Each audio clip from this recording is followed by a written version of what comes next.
Channel को subscribe करें एवं बेल आइकन को प्रेस करें ताकि आपको लेटेस्ट नोटिफिकेशन मिलते रहें। सभी विद्यार्थियों एवं शिक्षक साथियों को नमस्कार। एजुकेशन स्पेशल यूट्यूब चैनल के माध्यम से आप तक स्टडी से जुड़ी हुई तमाम चैप्टर्स को कंप्लीट करवाया जाता है। आज फिर मैं आपके लिए कक्षा 10वीं क्लास 10th जो कि सोशल साइंस का चैप्टर है, पार्ट 6 काम, आराम और जीवन, इसके महत्वपूर्ण बिंदुओं और महत्वपूर्ण प्रश्नोत्तर को हम समझेंगे और जानने का प्रयास करेंगे। वीडियो की शुरुआत करने से पहले यदि आप चैनल पर नए हैं और अभी तक आपने चैनल को सब्सक्राइब नहीं किया है तो पहले आप चैनल को सब्सक्राइब कर लें, बेल आइकन को प्रेस कर लें ताकि आने वाले वीडियो के नोटिफिकेशन आपको मिलते रहेंगे। साथ ही साथ आप वीडियो को बिना स्किप किए हुए अंत तक पूरा देखेंगे ताकि पूरी जानकारी इस चैप्टर की काम, आराम और जीवन की आपको मिल सकेगी। आइए शुरुआत करते हैं। सबसे पहले जान लेते हैं शहर की विशेषताएं। जब भोजन का उत्पादन इतना अधिक होने लगा कि उससे अन्य आर्थिक गतिविधियों को भी समर्थन मिल सकता था तो प्राचीन शहरों का उस समय विकास हुआ। शहर हमेशा से कई गतिविधियों का केंद्र हुआ करते थे, जैसे कि राजनीतिक सत्ता, प्रशासनिक तंत्र, उद्योग धंधे, धार्मिक संस्थाएं और बौद्धिक गतिविधियां। साथ ही साथ औद्योगिकरण और इंग्लैंड के आधुनिक शहरों का उदय भी हुआ। औद्योगिक क्रांति के कई दशक के बाद भी ज़्यादातर पश्चिमी देश ग्रामीण परिवेश वाले ही थे। ब्रिटेन के शुरू के औद्योगिक शहरों में रहने वाले अधिकांश लोग ग्रामीण क्षेत्रों से पलायन करके आए थे। 1750 आते आते इंग्लैंड और वेल्स के हर 9 में से एक व्यक्ति लंदन में रहता था। यह एक बड़ा शहर था जिसकी जनसंख्या 6,75,000 थी।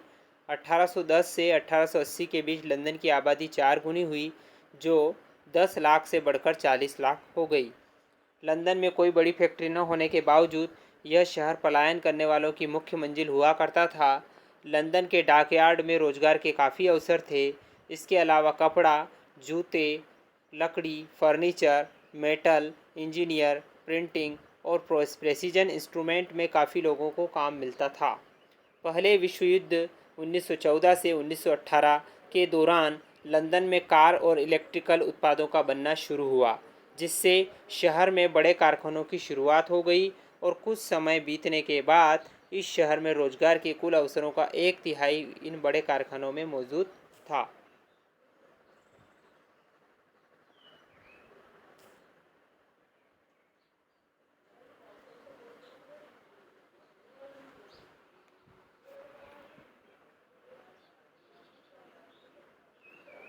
साथ ही साथ जब लंदन शहर का आकार बड़ा होने लगा तो यहाँ अपराध भी बढ़ने लगे।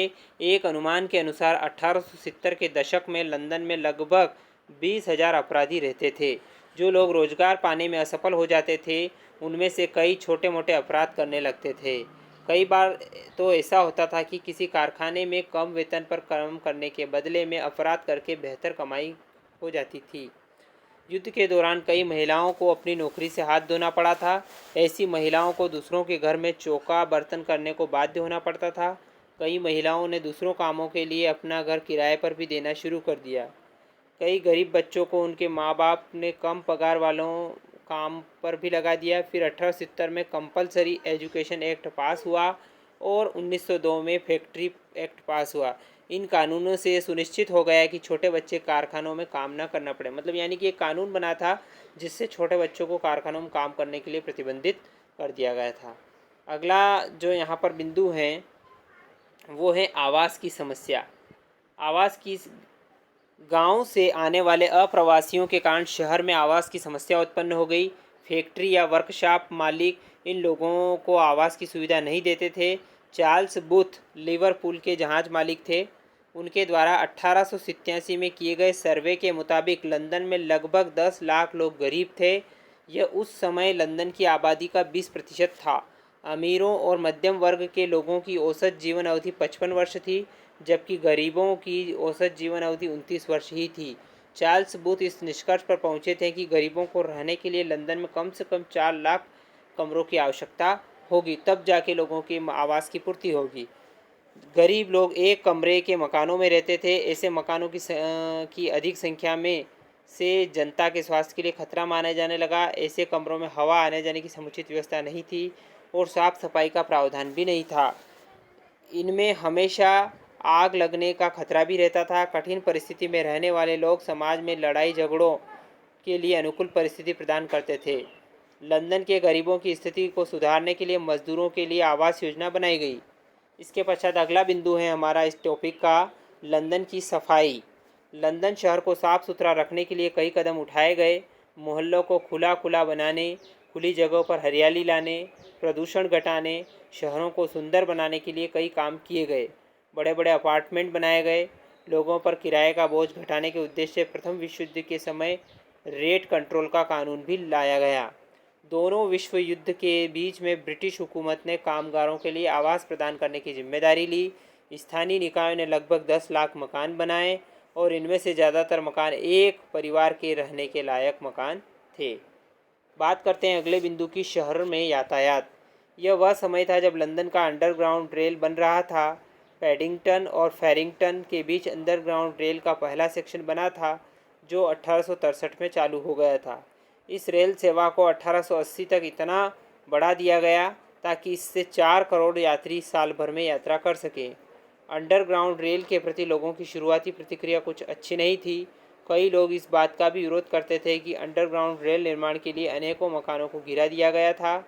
कई लोगों को अंडरग्राउंड रेल के अंदर धुएं से भरी गाड़ी में सफ़र करना पसंद नहीं आ रहा था, लेकिन बाद में अंडरग्राउंड रेल सफलता का प्रतीक बन गया। बात करते हैं अगले बिंदु की, शहर में सामाजिक बदलाव। इसके पश्चात शहर में सामाजिक बदलाव कैसे हुआ ये भी हम जान लेते हैं। परिवार का आकार छोटा होता गया, व्यक्तिवाद बढ़ता चला गया, कामगार वर्ग में शादियां टूटने लगी और ब्रिटेन के उच्च मध्य वर्ग की महिलाओं का अकेलापन बढ़ने लगा। कई समाज सुधारकों को लगता था कि परिवार को बचाने के लिए महिलाओं को वापस घरों की चारदीवारी में भेजना होगा। इस काल के ज़्यादातर राजनीतिक आंदोलनों में मुख्य रूप से पुरुष ही शिरकत करते थे। ऐसे आंदोलनों में महिलाओं की भागीदारी दर्ज होने में समय लगा।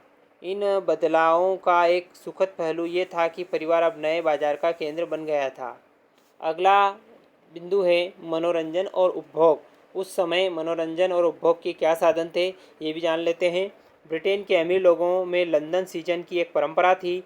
इस सीजन में अमीर लोगों के लिए कई सांस्कृतिक कार्यक्रमों का आयोजन होता था। मजदूर वर्ग के लोग पब में मिलते थे, इसलिए उनके लिए पब ऐसी जगह थी जहां वे एक दूसरे की खबर जानते थे और विचारों का आदान प्रदान करते थे। 19वीं सदी में लाइब्रेरी, आर्ट गैलरी और म्यूज़ियम बनाए गए ताकि लोगों को ब्रिटेन के इतिहास और उपलब्धियों पर गर्व महसूस हो। निम्न वर्ग के लोगों को म्यूज़िक हॉल काफ़ी लोकप्रिय थे। 20वीं सदी के शुरुआत से ही हर वर्ग के लोगों में सिनेमा काफ़ी लोकप्रिय हो चुका था। मजदूर वर्ग में बीच पर छुट्टियां मनाने का प्रचलन भी बढ़ गया था। बात करते हैं अगले बिंदु, शहर की राजनीति। राजनीतिक नज़रिए से देखें तो एक शहर की विशाल आबादी से खतरा भी था और इसमें अवसर भी थे। यह वह समय था जब शहर में बड़े पैमाने पर धरना प्रदर्शन हुए थे। इनमें से कुछ को तो पुलिस ने बर्बरता से कुचल दिया था। फिर प्रशासन ने इस दिशा में काम किया कि लोगों में से टकराव और विद्रोह की भावना समाप्त हो सके। इसके लिए शहर को सुंदर बनाने के प्रयास किए गए। औपनिवेशिक भारत के शहर। उस समय औपनिवेशिक भारत के शहर कैसे थे? पश्चिमी यूरोप की तुलना में भारत की स्थिति कुछ अलग थी। अंग्रेजी राज के समय शहरीकरण की गति धीमी थी। 20वीं सदी के शुरुआत में भारत की आबादी का 11% से कम हिस्सा ही शहरों में रहता था। शहरों में रहने वालों का अधिकांश हिस्सा बम्बई, मद्रास, कलकत्ता जैसे 3 प्रेसिडेंटी शहरों में रहता था। प्रेसिडेंसी शहर बहुउद्देशीय शहर हुआ करते थे। इन शहरों में मुख्य बंदरगाह, गोदाम, दफ्तर, सैनिक छावनी, शिक्षण संस्थान, म्यूजियम और लाइब्रेरी हुआ करते थे। व्यवसाय और राजनीति का केंद्र होने के कारण इन शहरों की जनसंख्या में वृद्धि हुई थी।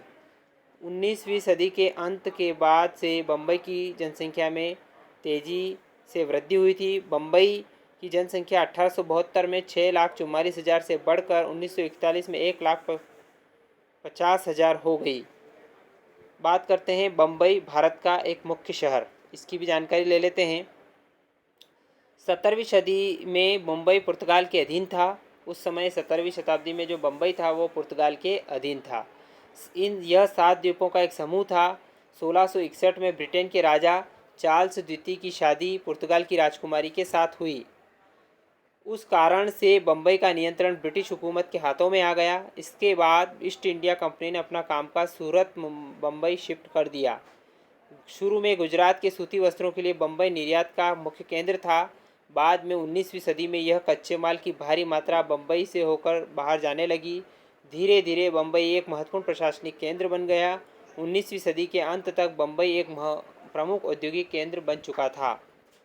शहर में रोजगार।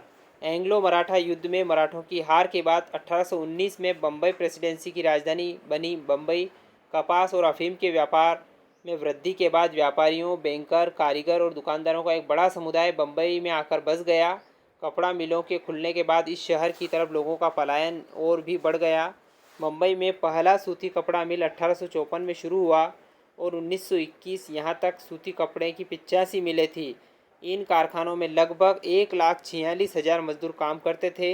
1881 से 1931 के बीच इस शहर में रहने वाले लोगों की एक चौथाई हिस्से का ही यह जन्म हुआ था। 1919 से 1926 के बीच की अवधि में मिल में काम करने वाले मजदूरों का 23% महिलाएं थी। उसके बाद इनकी संख्या घटते घटते 10% ही रह गई। रेल की शुरुआत ने इस शहर की ओर आप्रवास को और बढ़ावा दिया।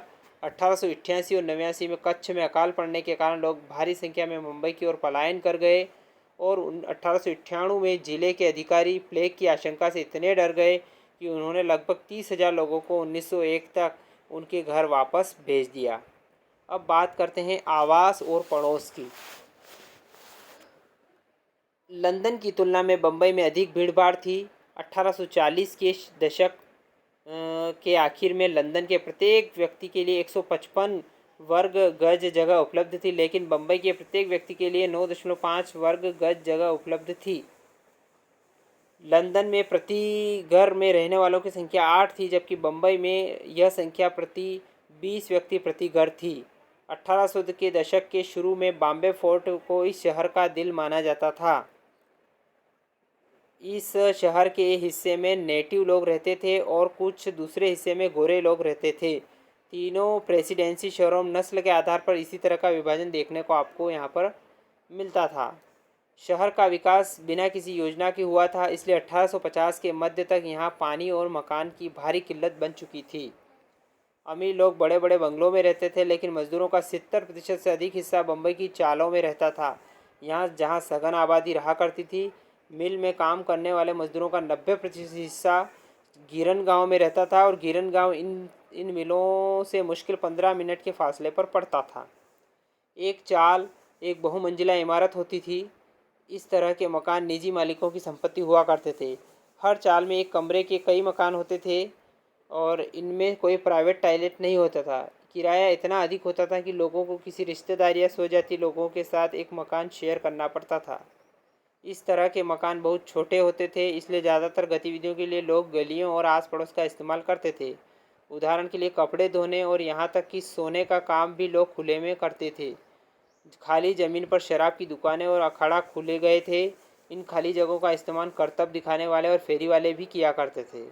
नीची जाति के लोगों के लिए मकान मिलना मुश्किल साबित होता था।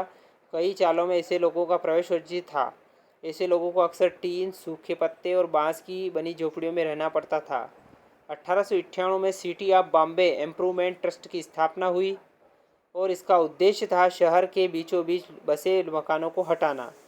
1918 में लगभग 64,000 लोगों को विस्थापित किया गया और उनमें से केवल 14,000 लोगों को पुनर्वासित किया गया और 1918 में एक रेंट एक्ट पारित किया गया ताकि किराए को नियंत्रण में रखा जा सके। लेकिन इन मकानों की किल्लत और बढ़ गई क्योंकि मकान मालिकों ने किराए पर मकान देना ही बंद कर दिया। तो साथियों, आशा करता हूँ कि पहला भाग काम, आराम और जीवन का पहला भाग आपको अच्छी तरीके से समझ में आया होगा। यदि वीडियो पसंद आए तो इस वीडियो को आप लाइक करें, शेयर करें, कमेंट करें। एक बार और आपसे निवेदन है, यदि आपने अभी तक चैनल को सब्सक्राइब नहीं किया है तो प्लीज़ आप चैनल को सब्सक्राइब कर लें ताकि आने वाले भाग 2 के लिए आपको नोटिफिकेशन मिलता रहेगा। धन्यवाद साथियों। जय हिंद, जय भारत।